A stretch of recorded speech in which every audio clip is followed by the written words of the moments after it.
Señora y todo aquel que esté expectando este video, muy buenas tardes. Esperando se encuentren muy bien de salud, hoy este grupo expondrá para ustedes con la mayor claridad posible un expediente de especial trascendencia. El expediente número 06423-2007 TC1, Ali Guillermo Ruiz de Anderas. Mi nombre es Cintia Yajaira Quise Cáceres, y de modo sucinto y por supuesto didáctico, los hechos en que consiste el caso resuelto por esta sentencia serán actuados por todos los integrantes. Escena 1. Detención. Así que usted es el gran Ali. Señor Ali Guillermo Ruiz de Anderas, lo saluda el suboficial de segunda de la Policía Nacional del Perú, Herrera Montalvo Roy Agustín. El motivo de mi intervención es porque hay una orden de captura en su contra por el delito de falsificación de documentos y otros. Esto dispuesto por el 17º Juzgado Penal de Lima. Es por ese motivo que por favor le pido que me permita sus documentos y a la vez que me acompañe a la comisaría sectorial de Chuquito. ¿Qué pasa, jefecito? Efectivamente está ante la presencia del gran Ali. Y hoy estoy para su orden, pero también estoy para el desorden. Más tarde, 9:45 p.m. Señor Capitán Oswaldo Ventura López, lo saluda el suboficial de segunda Herrera Montalvo. El motivo de mi llamada es para comentarle que luego de efectuada la detención contra el señor Ali Guillermo Ruiz de Anderas, por el motivo de requisitoria por el delito de falsificación de documentos y otros, pongo a su disposición al detenido. Esto a efectos de que pueda ser trasladado a la carceleta judicial correspondiente. Sí, buenas tardes, Herrera. Comunícate conmigo apenas llegue y pide la confirmación de la vigencia del requisitorio. Escena 2. Análisis del caso, 27 de septiembre. ¿Qué es esto? Oficio 1065-2007, responsable de requisitorias de la Corte Superior de Justicia de Puno, Ali Guillermo Ruiz de Andera. Claro, es el requisitoriado del miércoles. Vigencia de la requisitoria. Ya veo. Tengo que gestionar la asignación económica. 28 de septiembre.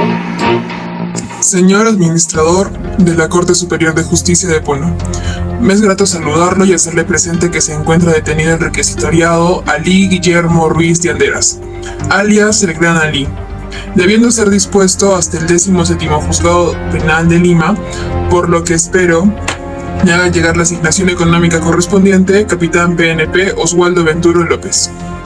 Escena 3. El hermano ante el juez, 30 de septiembre. Estimado juez, vengo a presentar un habeas corpus a favor de mi hermano Ali Guillermo Ruiz de Anderas. Especialmente lo dirijo en contra del capitán Oswaldo Venturo, ya que desde el 26 de este mes fue detenido mi hermanito y emplazado a este capitán desde las 10 de la noche. Además que fue una detención arbitraria. Libérenlo. Bueno, siendo hoy 30 de septiembre de 2007, a horas 4:30 p.m., que consta en documento escrito esta diligencia judicial en la que queda constatado que el beneficiario efectivamente ha sido detenido el 26 de septiembre de 2007 a horas 1 p.m. Ello por encontrarse vigente en su contra una orden de captura requisitoria por el delito de falsificación de documentos y otros. Señor capitán Oswaldo Ventura López, quiero que me precise por favor los motivos por los cuales el señor Ali Ruiz a la fecha no ha sido trasladado a la ciudad de Lima. ¿Cómo está, señor juez? Claro, no ha sido trasladado oportunamente porque no contamos con los viáticos respectivos, que debo decirle ya he solicitado desde el viernes 28 de septiembre, y porque el requisitoriado solicitó no pasar detenido a la carceleta de Lima. En ese caso, inmediatamente que sea puesto a disposición de la sala correspondiente. Escena 4. Salida. Suboficial Herrera, disponga el requisitoriado al 17º Juzgado Penal de Lima. Ya llegó la asignación. Y afeites, Herrera, ¿cómo va a estar así? Entendido, mi capitán. Ya era hora, jefe. Saludos cordiales. Vengo a expresar que el capitán emplazado no hizo un oportuno cumplimiento, ya que la detención de mi hermano fue de 6 días, lo que es arbitrario e inconstitucional. Bien, en el presente caso declaro improcedente la demanda debido a que considero que no hay afectación del derecho a la libertad personal del beneficiario, pues si bien se ha verificado la detención por más de 24 horas, esta obedece a hechos ajenos a la policía judicial en razón de que no se proporcionaron los viáticos para el traslado respectivo. Hemos visto entonces que el primer juzgado penal de Puno declara improcedente la demanda y en el mismo sentido la sala penal de la Corte Superior de Justicia de Puno. Ahora, nacen algunas dudas. ¿Ha existido agresión del contenido constitucionalmente protegido de un derecho fundamental? Y si este ha existido, ¿quiénes han sido los agresores? ¿Cuál es la respuesta constitucional que demanda la cesación de la agresión? Así que estas dos cuestiones van a ser analizadas en los minutos siguientes. Antes, se hace necesario presentarles un caso sustancialmente semejante, que es resuelto por el TC español, donde se pregunta por la constitucionalidad de la duración de una detención policial y que le ha servido de base al TC peruano. Se trata de la sentencia 86-1996. Para ponerlos en contexto, brevemente voy a narrarles los hechos. El beneficiario del habeas corpus, nacido en Buenos Aires y con nacionalidad italiana, es detenido el 27 de abril de 1994 por encontrarse indocumentado y se le aplica la ley de extranjería. Desde su detención, el beneficiario alega ser ciudadano italiano y que su documentación había sido robada, habiendo denunciado los hechos previamente, ¿no? En todas las ocasiones se le respondía que era argentino y así se hizo incluso constar en el atestado y no se hizo ningún tipo de comprobación respecto a la denuncia del robo. El día 30 de abril, él interpone una demanda de habeas corpus y tras entrevistarse con el juez, la solicitud le es denegada sin que conste ningún tipo de investigación de la situación al que es denunciado. El actor finalmente es puesto en libertad el 30 de abril cuando ya habían transcurrido algo más de 72 horas. La pregunta jurídicamente relevante a responder en el caso español es si ha habido o no la violación del artículo 17.2 que establece que la detención preventiva no podrá durar más del tiempo estrictamente necesario para la realización de las averiguaciones tendentes al esclarecimiento de los hechos y en todo caso en el plazo máximo de 72 horas. El detenido tiene que ser puesto en libertad o a disposición de la autoridad judicial. El español determina que sí hubo una vulneración, ya que la detención del beneficiario, si bien no excede las 72 horas, sí se prolonga innecesariamente y excesivamente. Ello en razón de que el día siguiente de su detención, la policía ya había efectuado todas las diligencias de averiguación que estiman necesarias. Tal es el caso del interrogatorio del detenido, diversas comprobaciones que están incluso plasmadas en un informe interno. Y ese mismo día, el comisario jefe ya había elevado al jefe superior de policía una propuesta de expulsión contra el señor. Desde este momento en que las averiguaciones tendentes al esclarecimiento de los hechos ya habían finalizado y no contando con la existencia de otras circunstancias, la acción policial del actor queda privada del fundamento constitucional. Se deja establecido entonces que es inconstitucional toda detención policial que dure más de lo que estrictamente demanda las circunstancias concretas, aun cuando no sobrepase el caso máximo constitucional. Y es precisamente esta la regla que ha sido tomada por nuestro TC, no tanto para solucionar el caso que vamos a ver ahorita cómo lo ha resuelto, sino más bien para establecer una determinada interpretación fundamental con carácter de presente vinculante. Mi nombre es Valesca Daniela López Rivera. Yo voy a hacer el análisis del artículo 2, inciso 24, apartado F de la Constitución peruana, donde se regula el plazo de la detención policial de la siguiente manera. El detenido debe ser puesto a disposición del juzgado correspondiente dentro de 24 horas o en términos de la distancia. Estos plazos no se aplican en casos de terrorismo, espionaje y tráfico ilícito de drogas. Ahora, en el caso resuelto por el Tribunal Constitucional peruano, el detenido no ha sido por terrorismo, espionaje o tráfico ilícito de drogas, lo que significa que se le ha de aplicar la primera parte de la disposición transitoria, que es la que nos interesa analizar. De esta parte se concluye con facilidad que el constituyente peruano ha recogido el plazo máximo de duración de la detención policial. Este plazo tiene dos posibilidades, una es la concreta y otra es la abierta y la genérica. La concreta es de 24 horas, mientras que la genérica es en el término de la distancia. Ahora vamos a analizar cuestiones que se presentaron dentro de la disposición constitucional. A. La concreción forma parte del contenido constitucional de la libertad personal. La razón en término de la distancia se entiende que ocurrida la agresión del contenido constitucional de la libertad personal y se permite la interposición de una demanda constitucional de habeas corpus, de modo que quien tenga que decidir el significado en el término de la distancia estaría decidiendo la concreción del contenido esencial o constitucional del derecho fundamental mencionado. B.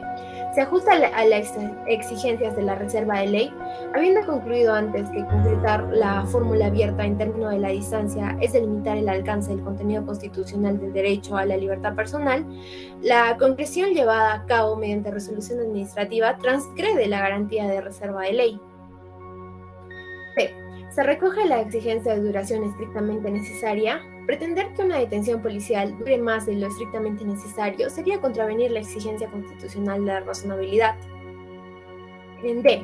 Es posible que la detención dure más allá del plazo máximo. El significado del plazo de 24 horas es que el detenido deba ser puesto a disposición al juez de modo inmediato, y lo inmediato ha sido concretado por el propio constituyente a 24 horas para cuando se trate de un mismo distrito judicial. Una situación distinta se presenta cuando la detención ocurre en un lugar apartado del lugar en el que se encuentra el juzgado, al que se deba poner justamente a disposición del detenido. En este caso, el mandato constitucional es abierto y puede ocurrir que la cotrización vulnere la exigencia de razonabilidad. Vamos a hablar de la duración estrictamente necesaria y la detención judicial a cargo de mi persona, Jacqueline Flores Pumacota. Para ello vamos a tocar dos puntos especiales. En primer lugar, la aplicación de duración estrictamente necesaria a todo tipo de detenciones. Y como ya lo hemos dicho, el TC ha establecido que toda detención que supere el plazo estrictamente necesario o el plazo preestablecido queda privada de fundamento constitucional. Y esta afirmación nos permite plantearnos la siguiente cuestión: si esta exigencia de duración estrictamente necesaria es posible trasladarla a otras detenciones diferentes de la detención judicial. Y esta pregunta se formula no solo porque la declaración del TC haga referencia a toda detención, sino porque la policial no es la única detención. La respuesta a la cuestión empieza haciéndonos recordar que todas las detenciones son un medio que intenta asegurar en la mayor medida posible la consecución de fin, que es el debido proceso y la correspondiente ejecución o no de la sentencia condenatoria.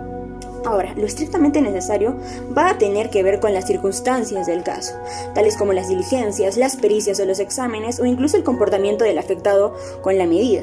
Y esto viene a ser un reflejo de la actuación diligente o no de quien está a cargo de la atención y del carácter entorpecedor o no que ponga el detenido. Finalmente, ambas actuaciones están dirigidas a la consecución del fin de la detención. De manera que una detención que dure más allá de lo que las circunstancias lo demanden, se convierte en una detención ilegítima y por lo tanto en una restricción inconstitucional de la libertad personal. Y esto será independientemente del tipo de detención que sea. Ahora, sobre la detención judicial, hacemos recordar que nosotros hasta el momento hemos estado hablando solo de la detención policial, pero como sabemos, el Tribunal Constitucional ha reconocido como contenido implícito del derecho a la libertad personal el derecho a la duración razonable de la detención preventiva. Pero este derecho tiene una fórmula abierta en su enunciación: duración razonable. En este supuesto pueden ocurrir las mismas situaciones que ocurrían con la detención policial preventiva. En primer lugar, que el legislador haya concretado la expresión abierta de la disposición y es fundamental implícita. Y se ha establecido que la duración máxima de la detención preventiva es de 9 o 18 meses, según se trate de procesos complejos o no, o de hasta 27 o 36 meses, según haya prórroga o no. Esta es una concreción razonable y por ello es constitucional. La segunda situación se presenta y nos indica que no se debe descartar que esta concreción abstracta resulte inconstitucional en algún caso concreto, de modo que en algunas circunstancias del mismo pueda ser inaplicada para permitir una duración mayor en la detención. Entonces, una detención que sobrepasa el límite previsto por la legislación que concreta el derecho fundamental a la duración razonable de la detención es una detención inconstitucional, aunque esto no siempre va a suceder así. Esto porque el derecho fundamental no es a una determinada duración, sino a una duración razonable. Y esto no tiene que ver con el número de meses fijado previamente, sino que va a depender de las circunstancias concretas. Mi nombre es Julián Alexander Puma Núñez, voy a continuar con la exposición y en esta oportunidad abordaré el análisis de la controversia constitucional, como también identificaré cuál ha sido el derecho o los derechos afectados en el presente caso. Como primer punto tenemos la vulneración del derecho afectado. Es así que como grupo, luego de haber efectuado un análisis del presente caso como también de los hechos acontecidos, podemos decir que hay una vulneración del derecho a la libertad personal, en lo que respecta a que el detenido debe ser puesto a disposición del juzgado correspondiente dentro de las 24 horas o en el término de la distancia. Es así que podemos decir que la presente vulneración se fundamenta en dos sencillas razones. Primero, que la detención tuvo una duración de 6 días, es decir, desde el miércoles 26 de septiembre hasta el martes 2 de octubre, y este ha sobrepasado el plazo máximo sin que exista alguna causa para su extensión. Y la segunda razón sería que la detención no ha durado lo estrictamente necesario, y este se ha visto superado, ya que al tratarse de un caso de requisitoria de orden de captura, únicamente debió verificarse la vigencia de esta y solicitar la asignación económica para el traslado. Ahora bien, la prolongación del tiempo excede la concreción del término de la distancia. Como se sabe, en el presente caso únicamente este sería de 3 días, ya que el traslado debió efectuarse desde la ciudad de Puno hacia la ciudad de Lima.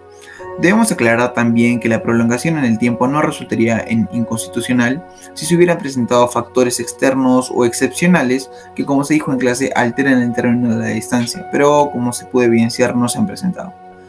Ahora bien, volviendo al punto en cuestión, como se dijo, el derecho que se ve vulnerado es el de la libertad personal. Sin embargo, no podemos entender a este siempre de una misma forma, sino que va a depender de cuál de las garantías constitucionales que lo conforman se han visto vulneradas. Y en el presente caso, la garantía vulnerada, es la de la duración de la detención preventiva policial. Y este es el derecho que se le atribuye al detenido para que éste pueda exigir que se le ponga en disposición judicial una vez vencido el plazo máximo o el plazo estrictamente necesario para permanecer detenido por la policía. Finalmente, el Tribunal Constitucional establece que toda detención que supere el plazo estrictamente necesario o el plazo preestablecido queda privado de fundamento constitucional. Y es así que en ambos casos la consecuencia será la puesta inmediata de la persona detenida a disposición del juez competente. Les habla Andrea Zucca Pérez y vamos a ir con el segundo punto del análisis que obra sobre los agresores. Hemos reconocido 3 responsables de la transgresión al derecho a la libertad personal. El primero de ellos es el capitán PNP Oswaldo Ventura López. Primero, porque tuvo a su disposición al emplazado el mismo día en el que fue detenido y porque fue comunicado al día siguiente sobre la vigencia de la requisitoria. Mas el emplazado inició la gestión de asignación económica para el traslado del beneficiario el día viernes 28, es decir, cerca de las 48 horas tras la detención. Y segundo, porque aunque con fecha 30 de septiembre el juez del habeas corpus ordena que se disponga al favorecido en el término de la distancia, se presenta un escrito señalando que la duración de la detención permaneció de manera indebida hasta el martes 2 de octubre. El segundo responsable es la Corte Superior de Justicia de Puno.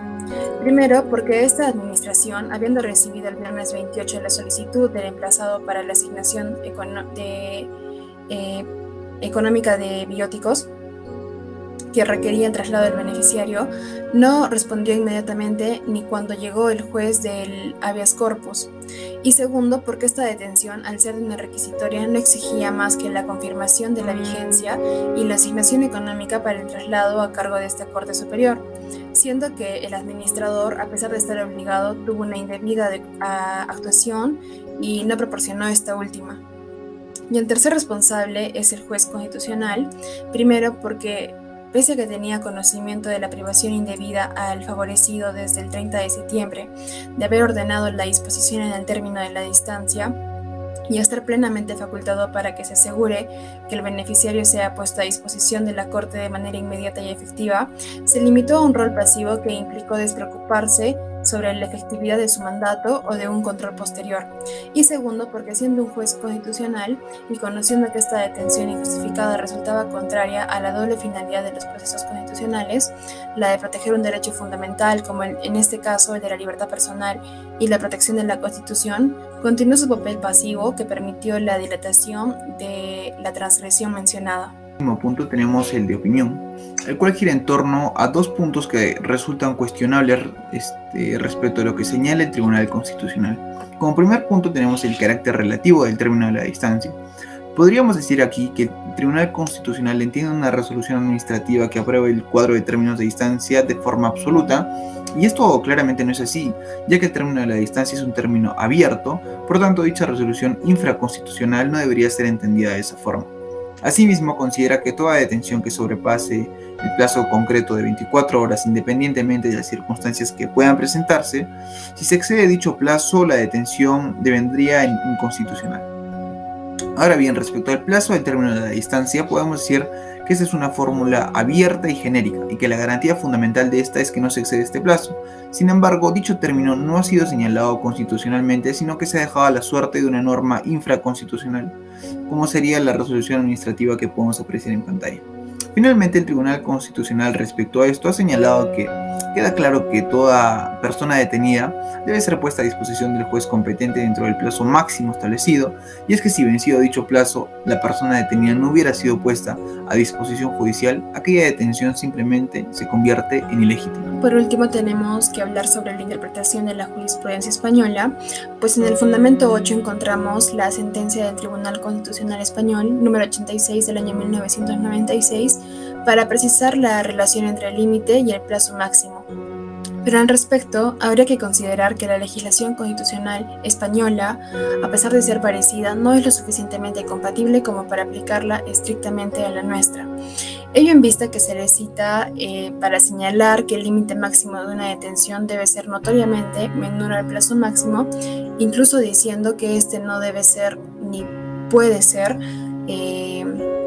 mayor al segundo, sin considerar que ambas constituciones, la peruana como la española, recogen límites en los plazos para la detención, pero que la española solo recoge un plazo máximo y la nuestra recoge además de un plazo abierto, ni que el plazo máximo de la legislación española es el triple que la que se recoge en la legislación peruana. Por ello es que lo señalado en el fundamento 8 no causa dudas en los casos en que no se requieren diligencias especiales, como en el caso presente, pero sí en los que se lo requieran. Frente a ello, la posible aclaración la encontramos en el mismo fundamento 8, en las líneas que le siguen, donde se dice que cada caso va a presentar circunstancias propias y concretas que van a determinar el límite máximo de cada uno, evitando que haya una variación fácilmente de caer en una inconstitucionalidad rígida. Mi nombre es Ricardo Alberto Gómez Quispe. Para culminar nuestra exposición, pasaremos a observar la resolución otorgada por el Tribunal Constitucional. Lo resuelto por el TC fue que se declaró fundada y se dio las respectivas órdenes al capitán Venturo como al administrador de la Corte Superior de Justicia de Puno. Y en el punto tercero se nos menciona algo muy importante respecto al precedente vinculante que actualmente se encuentra en el artículo 6 del título preliminar de nuestro nuevo Código Procesal Constitucional. Y también que el precedente vinculante se encuentra en el fundamento 12. En el caso examinado, el Tribunal Constitucional ha concretado la parte en el artículo 2, inciso 24, apartado F, en el que se contiene los plazos máximos de duración de la detención policial. De modo que, en adelante, ninguna detención policial deberá su constitucionalidad solo a su ajustamiento por el plazo máximo, sino que adicionalmente se deberá el plazo estrictamente necesario. Ahora bien, el atino del precedente no deja excluyente a un hierro observado por parte de nuestro grupo, ya que en el rasgo sustancial donde se nos menciona que el plazo de la detención de la norma fundamental establece un plazo máximo de carácter absoluto, cuyo cómputo es inequívoco y simple, ya que si decimos absoluto, esto le corresponde en sí al plazo constituyente de 24 horas. Ahora bien, además que nosotros como grupo, según dispuesto por la Carta Magna, solo hace mención de un plazo estrictamente necesario, pero solo para la detención policial, y eso no abarca el resto, como es el caso de la detención judicial. Eso sería todo por parte de nuestro grupo. Muchas gracias, doctora. Rumbo al Bicentenario. UNSA, referente latinoamericano.